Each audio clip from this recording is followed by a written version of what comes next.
Parcul Piața Cluj, lucrare finanțată de Primăria Municipiului Sibiu.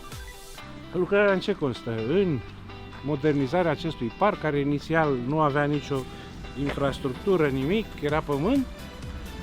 Noi am săpat, am pus borduri, am ridicat la o cotă indicată de beneficiar, după care am introdus și unele utilități, cum ar fi apa pentru cele două cijmele, canalizarea tot așa pentru cijmele, rețeaua de curent a fost îngropată, este rețea de fibră optică pentru internet la camerele de supraveghere și la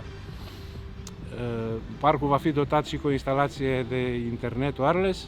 Parcul e foarte bine dotat, are multe jocuri pentru copii de toate categoriile de vârstă, plus aparate de fitness pentru adulți. În mijlocul parcului va fi o fântână arteziană cu lumini și cu diferite programe de oscilație al jetului de apă. Iluminatul este compus din 10 stâlpi cu lumini LED.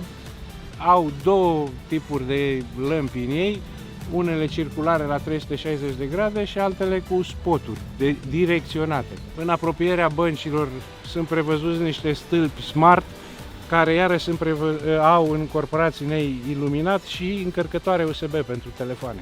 Și în final, tot parcul va fi marcat într-un sistem rutier, ca copiii, deci acum se văd doar trecerile de pietoni, dar urmează să mai facem câteva marcaje, copiii să învețe circulația rutieră și regulile de circulație.